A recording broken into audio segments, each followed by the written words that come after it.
Hey, freedom. Say it with me. Freedom. Freedom. I love that sound, and so do a lot of other people. You know why? They're coming here, just in our district alone, since the election, 12,000 people have moved to Texas. It used to be people around the world came to the United States for freedom. Unfortunately, all our freedoms are being eroded, and we're losing our freedom here, and we intend to fight it. The newest thing, by the way, we've been on, we've only been in office, Patty, about 106 days. We've been on Drudge 9 times. We're excited about what we're doing. But I want to first introduce my wife, Patty. If she's back here, please stand up. I apologize. We wanted to have the rally tomorrow on tax day, but y'all are paying me to vote and to be in committee hearings. So tomorrow we're actually voting in committee hearings. And I'm leaving for the airport right after this. But thank you for coming out, and thank you, Robert, for, where's Robert and his lovely wife? Thank you for hosting this and putting this together. We're in very challenging times right now, and very difficult times. We're looking at the way our nation is drifting, and a lot of people say it's not a good time to stand up. I submit to you it's an excellent time to stand up. They want to erode your rights.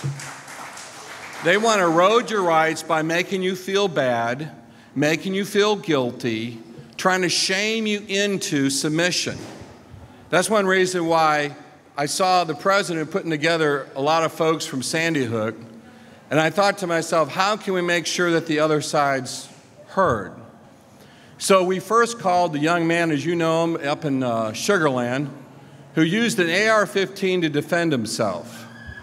And I thought that would be a great opportunity for him to sit there during the State of the Union so we can give the other side. His father said he's 16 years old. I don't think it's a good idea. He won't, you know, the press might intimidate him. So I sat there for a little bit. I said, who else could draw the media's attention to fighting for First Amendment rights, or Second Amendment rights? And I came up with our good friend Ted Nugent. And Ted,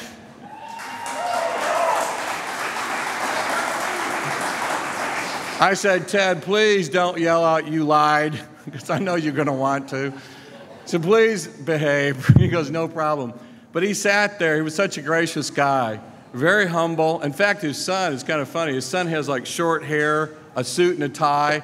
And I said, what'd you do? You rebelled?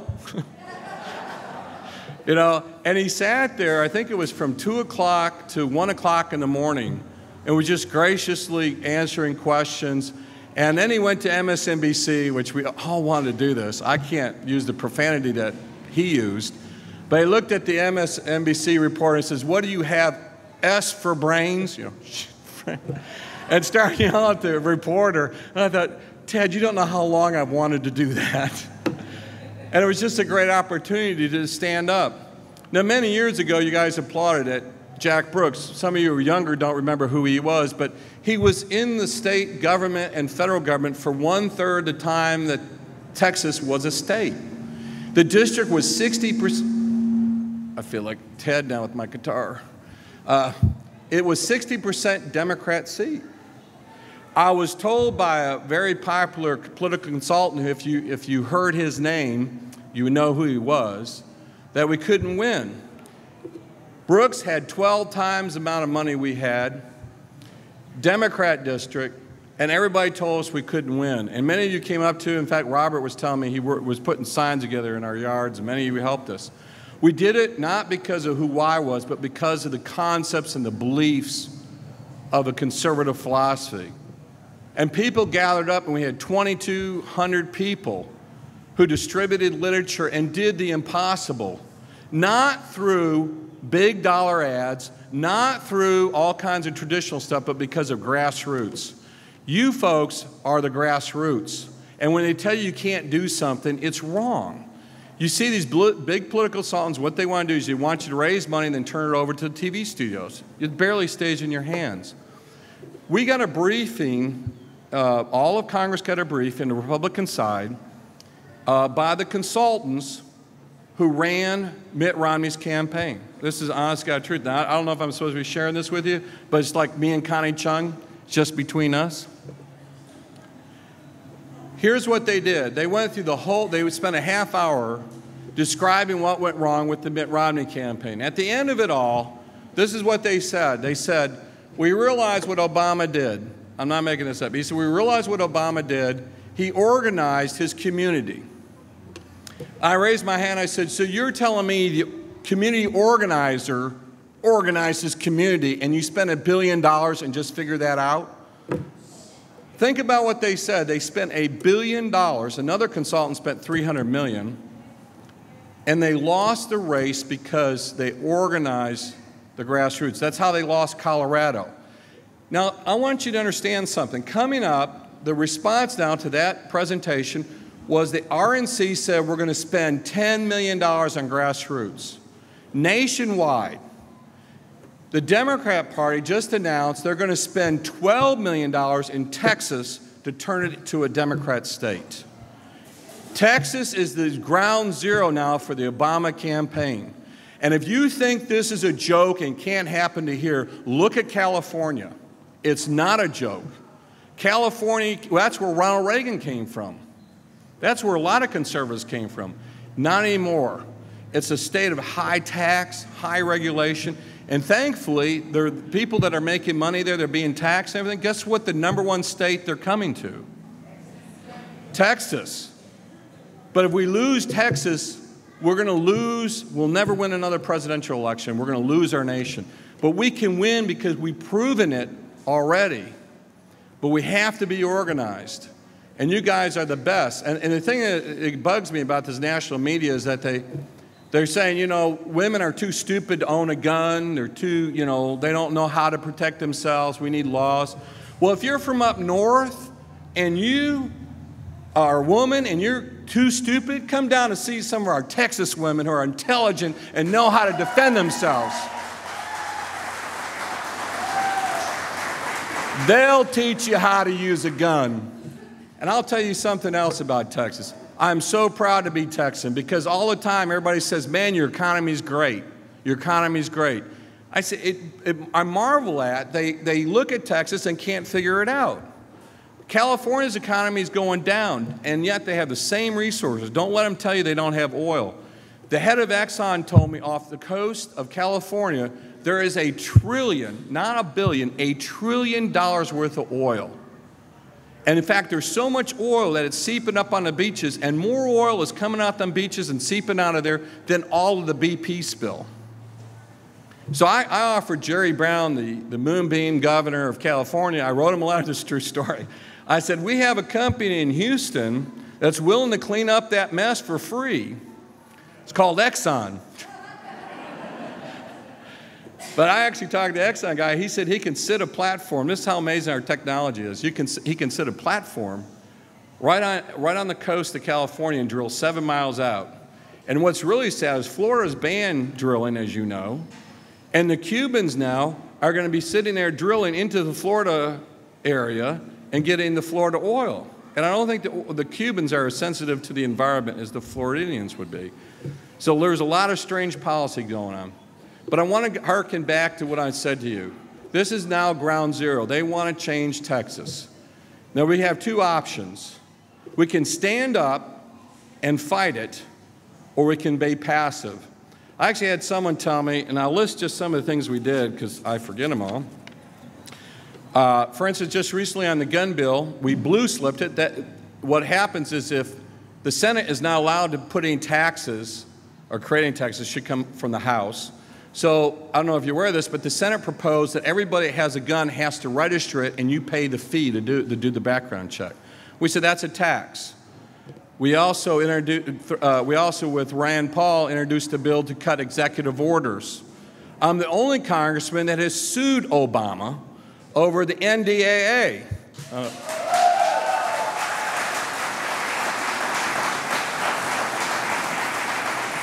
And lately now, you're going to get to hear about the newest flap that was on Bill Maher. I guess some of you probably don't watch him or watch Al Sharpton. But the newest flap, which we had these bumper stickers really since 2006, because we hand them out, which I think tell it all. And they're actually going crazy, and we have a limited supply of these. But if you really want to drive liberal nuts, put this out. It says, if babies had guns, there wouldn't be abortion.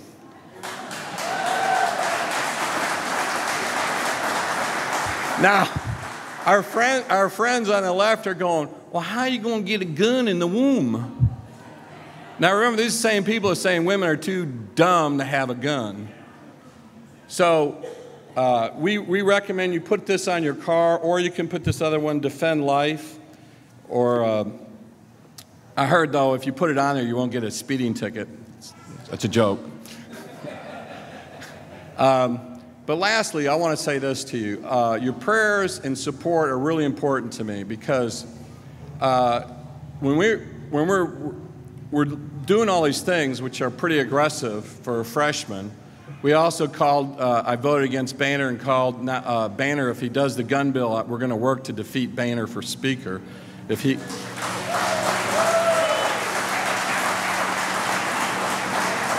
We sent a letter, two of us sent a letter and sent it around to him, which is, it's kind of an arcane rule, but it says if the majority of the House does not agree with the position, then you shouldn't bring it to the floor.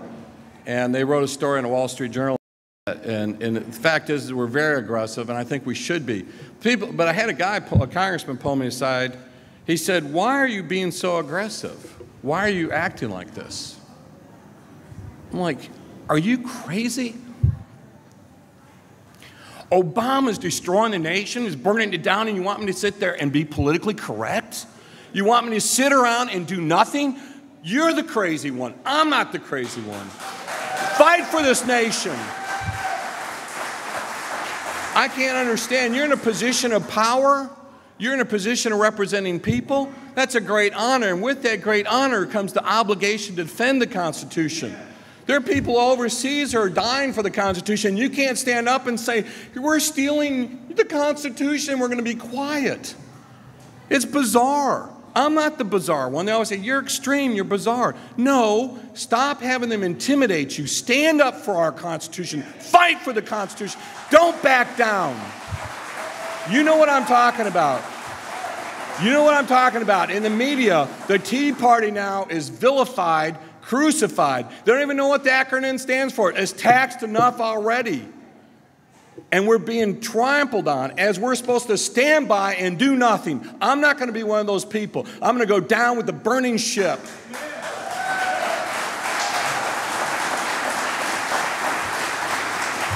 But we introduced this thing, you know, and they said Sandy Hook. They called our office and said I killed all the children in Sandy Hook, you know, and saying crazy things. All this debate's emotional. I've offered the press if they can show where the gun ban, which we had one, ever affected crime. They can't. You know, they want to look to the inanimate objects, rocks, bats, never look to the person committing the crime. And I'm wondering to myself, at this stage in our Constitution and our country, how many people are silent because they're intimidated by the press or someone else? You're here today despite the fact that you're vilified even within our own party.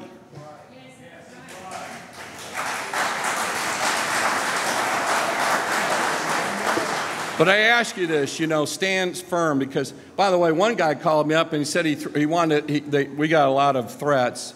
One guy said he was going to, he wanted to kill me, and I said, how are you going to do that without a gun? It's a joke. I'm afraid that a lot of this is going to be edited because our friends from ABC News are here, so I know down the road it may be edited. So when you see it editing, call into your station, let them know. But let me say this to you.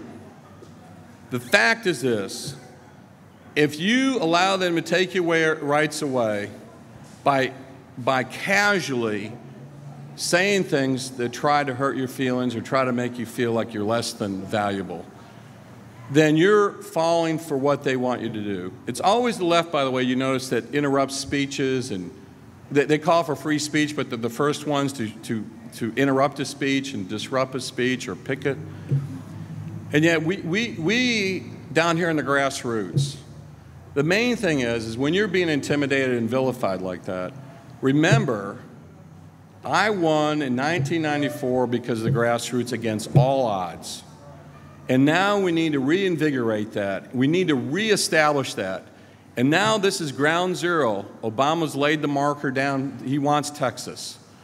Ladies and gentlemen, if we give up Texas, this is the last hope for America. And if we lose Texas, we lose it all.